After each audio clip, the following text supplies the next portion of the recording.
Hello mga kahabi! Welcome back sa aking aviary. Kamusta kayo? Welcome back sa aking channel. Sana okay lang kayong lahat. Maulang araw mga kahabi. Sana hindi kayo binabagyo. So today mga kahabi, panibagong topic. No? Susunod-sunod rin natin yung mga topic natin na magbe-benefit para sa mga, hindi lang sa mga veterano, pero especially para sa mga newbie. No? Saan uli natin yung mga topic natin from basic tapos gradual nag-a-advance. No? So mga kahabi, ito yung topic na lagi kong siguro hindi ito masyadong napag-uusapan kasi pag iniisip ko, pag nakikita ko ibang channel, lagi na lang paano magparami ng ibon, paano diskarte tips para dumami yung ibon, ganito ganyan. So ando na siya sa level na breeding na.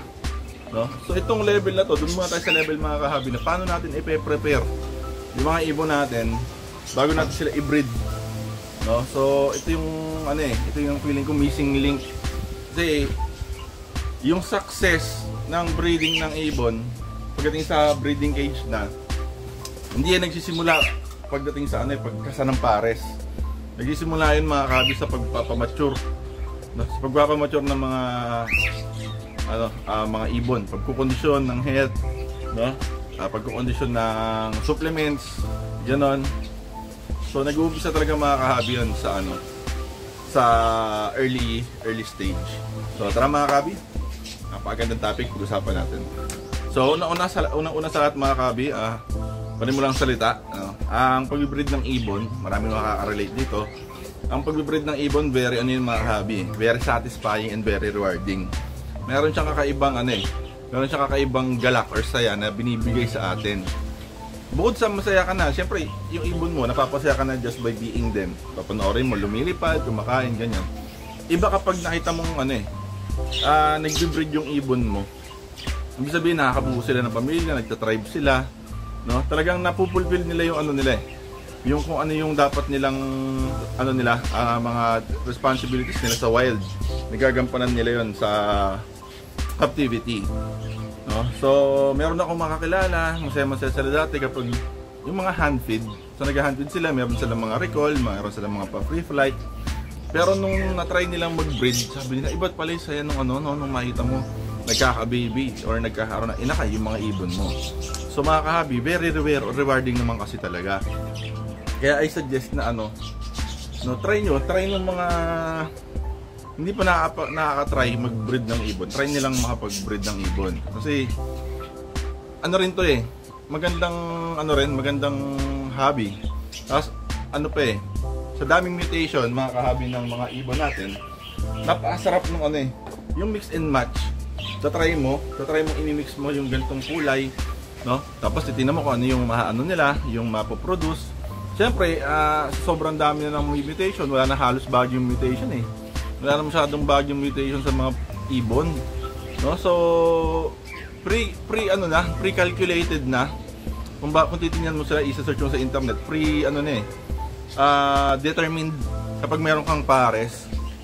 Tapos yung pares mo, alam mo kung yung history. Pero iba pa rin mga kahabi yung unadulterated na magbe-breed ka lang, tapos hindi mo titingnan yung cheat code sa internet, titingnan mo na kung discover it yourself, no? Kung ipoproduce ng ibon mo. So yun mga kabi, mapunta na tayo dun sa ating topic, no? Tip number 1, ang pag-i-start talaga ng pagpe-prepare sa pagbe-breed ng ibon, nag-start talaga yan sa flight cage, mga kahabi, no? Regardless kung ikaw ang painakay mo, binili mo nang yang sa labas, or binili mo ng pa-matured na, or binili mo ng matured, nag-uumpisa talaga yun mga kahabi sa nag-uumpisa talaga siya sa flight, no? Yung mga matured na binili mo, bumili ka lang ibon, matured na, ready to breed, kinasa mo agad sa flight cage, malamang mga kahabi, sa pinagbilan mo, nag-uumpisa rin yung pag-condition niya doon sa ibon na yun sa flight cage, no? So nag-uumpisa lahat yan mga kahabi sa flight cage. Kaya para sa akin, importante talaga na pag nagkaroon ka ng painakay, meron kang naka-ready na mas malaking cage, flight niya kung tawagin para doon sila makapag-exercise. Kasi yung breeding cage mga kahabi, maliit lang ang breeding cage, sa totoo lang. Kasi yun lang naman ang nila dyan, yun lang naman ang agenda, yun lang naman ang trabaho nila sa breeding cage ay mag-breed, no? So lahat ng pagko-condition sa kanila, pag condition niya, pagpe-prepare, pagpapaganda ng katawan, lahat yan mga kahabi nag-uumpisa talaga sa flight cage. So laging tatandaan na flight cage ay mahalaga, at yung pag-condition sa kanila sa mula pagka mga kahabi, pagka win, no? Lalagay mo sa flight cage. So nag-uumpisa talaga sila sa sa flight cage. So mga kahabi, yun na nga tayo. Pag painakay ka, na win, win, W-E-A-N mga kahabi, nakuha mo na. Kasi mag-breed na agad yun mag-breed na uli yung parents, yung breeders mo. Kailangan mo nang ihiwalay yung mga inakay, no? Minsan makikita mo yung mga enthusiast o yung mga kahabi natin, ang tawag nila harvest time, no? Harvest time o kaya so yun, or walay, no? Iwawalay mo na, i-separate mo na yung mga inakay na kaya na nilang kumain by themselves, hindi na nila ganun kailangan ng assistance ng magulang in terms of feeding. Ihiwalay mo na sila, lalagay mo na sila sa flight cage, no? Sa flight cage mga kahabi, mas maganda kondisyon ng mga ibon kasi nakakalipad sila na mas malaki, hindi sila confined lang sa maliit na breeding cage. Tapos mga kahabi, syempre sasamahan mo ng kondisyon ng pagkain, tapos malinis sa tubig, no? Mga other na supplements, like kung meron ka binibigay na egg food, may binibigay ka na vitamins, no? Supplements, kung nagbibigay ka ng soft food, ganyan. So yun mga kahabi ang bubuo sa base, pinaka-base, sa pinaka-pundasyon ng linyada mo, ng mga ibon mo, no? Pag makita mo yung mga kahabi, pag natry ko yun naglagay lang ako, tapos kung ano yung kinakain nila sa breeding cage, seeds lang, purong seeds lang din sila sa sa flight. Tapos meron akong panibagong set naman ng batch. Tinry kong pakainin ng mga kangkong, yung mga gulay, may gulay-gulay, may variety yung pagkain nila. Merong oat, growth, ganyan. Napansin ko mas makakabi, mas maganda yung sukat. Mas magaganda yung sukat ng mga ibon. Iba Iba yung, kahit sabihin mo isa lang sila ng breeder na pinaggalingan, merong difference, makikita mo. Lalo na yung mga mata ng mga veterano, makikita nila yung difference, no? So, nutrition talaga is the key din, mga kahabi. Nutrition is the key. So, isa pa mga kahabi, tip, isa pang item ay sa pag-prepare ng ibon natin bago i-breed, no? Yung tamang maturity. Huwag tayong, mga kahabi, huwag tayong masyadong maatat, huwag tayong masyadong mainip. Kasi meron akong subukan, meron din akong mga nababasa na yung ibon nila pasok na siya sa sa pasangawa, pasok na siya sa borderline na pwede nang i-breed, binreed na kaagad. Ngayon yung ibon laging may issue.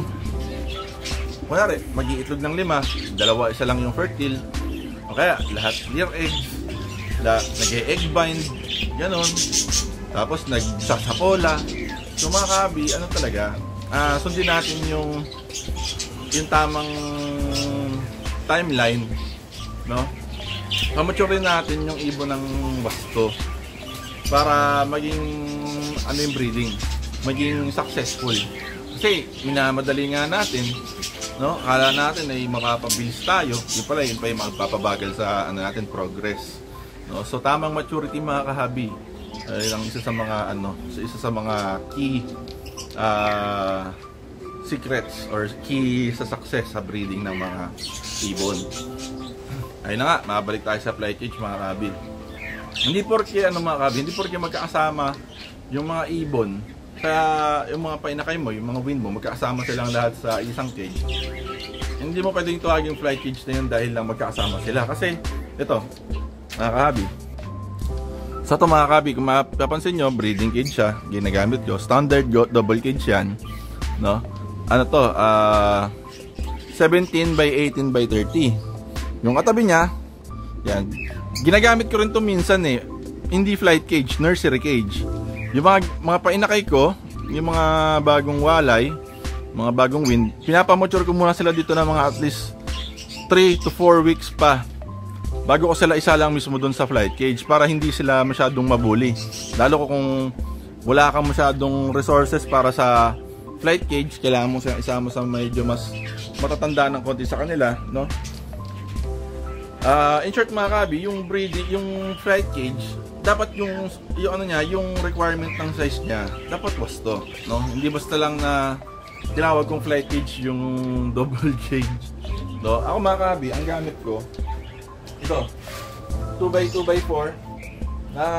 Walang nagturo dyan sa akin mga kabi. Ang ugali ko kasi mag-i-stock lang ako. Ini-stock ko lang sila Sir Gary Bumadilla, yung mga mahusay sa pag-aalaga ng ibon dati yan. Sila Mr. Ashley Lizarondo, yan, sila Rob G, yan. Inaano ko sila, ini-stock ko sila. Tinitingnan ko kung ano yung mga ano nila, mga kasi magpo-post sila eh. Ito yung breeding cage nila, po-post sila, ganyan. So nakikita ko yung ano nila, yung flight cage. No, una nga hindi ko nga alam na 2x2x4 pala sukat niya. Inaano ko pa, tinatansya ko pa kasi meron isang picture. Nasa likod niya yung flight cage niya, tapos tinatansya ko, gano'n kaya kalaki yun, no? Naano pa ako ng metro. No, tapos syempre itong flight cage, hindi mo yan basta-basta mabibili lang sa ano eh, sa pet shop. May mga pet shop na meron, pero maraming pet shop na wala. Sa mga pet shop kasi usually ano lang eh, single cage, AC, double cage, tsaka triple, puro ganun lang. Bihira sa kanila yung 2x2x4. So para sa akin mga kahabi, minimum requirement mga kahabi is 2x2x4. Kung meron kayong medyo mas malaki pa, si paring Denmark natin, lalaki ng cage niya eh, matataas. Siguro ang katumbas nun ay ano, yung taas niya parang limang double cage yung taas, tapos 5 double cage din yung, or 4 na double cage yung haba.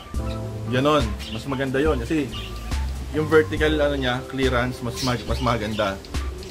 So crucial yun mga kahabi, no? Crucial din yung size ng ano eh, yung size ng flight cage sa pagkondisyon sa kanila.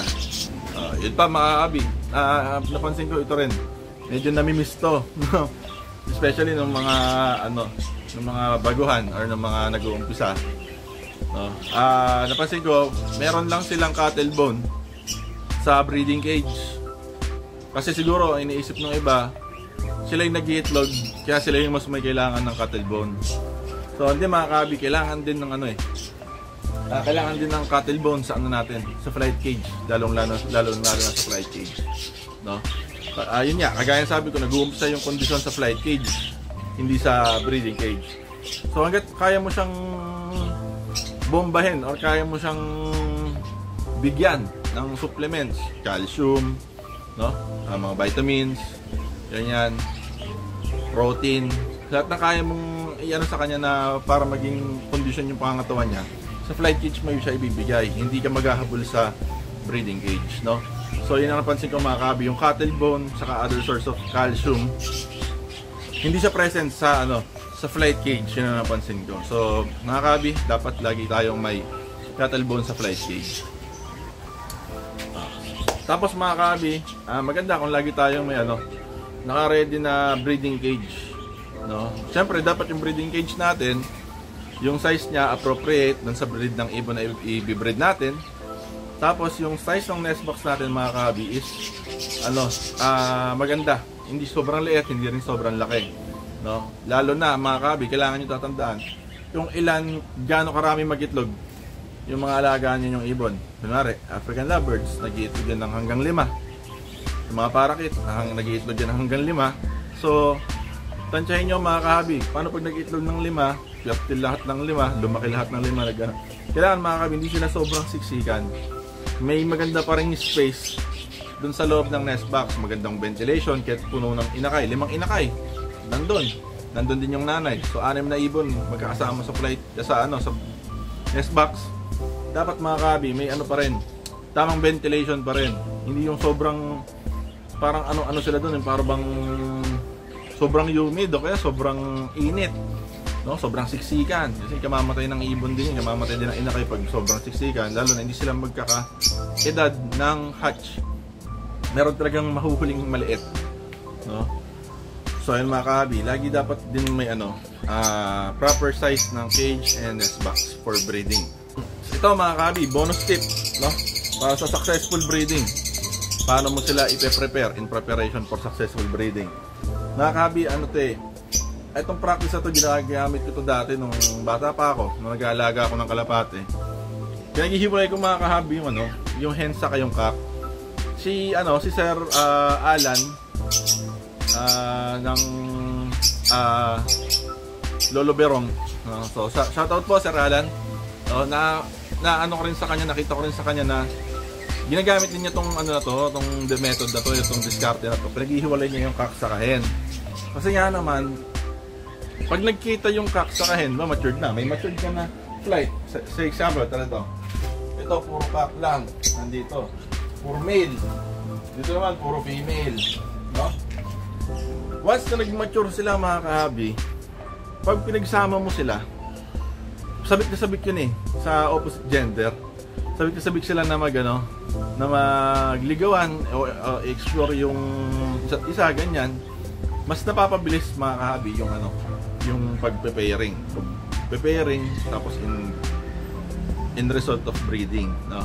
So, napapansin niyo mga kahabi, kapag kasi magkakasama yung male sa hen, napapansin niyo meron nang nagliligawan eh. Minsan may nagbe-mate na nga sa flight eh. So mga kahabi, kapag sinabik mo sila, kasi yun ang tawag doon sa kalapate nung dito sa amin, sasabikin mo yung male tsaka female sa isa't isa, tapos pagkasamahin mo sila, ganoon. So isa yun sa mga mga kahabi, mga tip na masasabi ko na very helpful. Kasi nung nag-aalaga rin ako ng kids, mapapansin nyo sa mga luma kong vlog, pinaghihiwalay ko yung mga hens saka mga cock din. Para once na pinagsama ko sila, wala na masyadong pakiputan na mangyayari. Ligaw, sagot agad, gano'n. Wala nang masyadong pakipot-pakipot kasi sabik yung male sa female, yung female naman sabik din sa male. So mga kabig, kung meron ako hindi nasabi, share nyo lang, no? Pasensya na kayo kung hindi tayo laging nakaka-vlog kasi nga marami tayo ding hobby, marami tayong responsibilities. Kakatapos lang ng exam ng anak ko, kaya nagre-review kami, nagre-review namin siya sa work, busy din. Kakatapos lang ng exam niya today, so tara, vlog tayo. So pag may time naman mga kabi, nag-vlog naman ako at very thankful ako sa mga nanonood, sa mga nagsusubscribe, especially sa mga nagko-comment. No, na-appreciate ko po kayong lahat, no? Maraming salamat. So, I guess yun lang mga kahabi, no? Kung meron kayong tanong, comment nyo lang. Tapos, tatry natin yung sagutin as much as I can, no? With the best of my ability. Tapos, share nyo na rin to mga kahabi.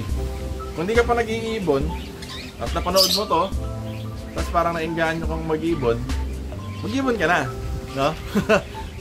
Sama ka na, join ka na, no? Maging kahabi ka na din. Try mo lang muna bumili, kahabi. Soon to be kahabi. Try mo lang bumili ng cage na single cage. Bili ka ng either pair ng African lovebird or pair ng parakeet, no? Or kung anumang maliit na ibon na nagustuhan mo, pwede rin kakatil, no? So, kung medyo gusto mong mag-try pero naliligaw ka, browse mo lang yung playlist ko na birdies, no? Para i-guide ka. So, I guess yun lang mga kabi. Maraming salamat. Kung nagustuhan niyo itong video na to, please hit that like button. Subscribe kung hindi ka pa nakasubscribe. At magkita tayo sa mga susunod tong video. So, kaya lagi ko sinasabi mga kabi.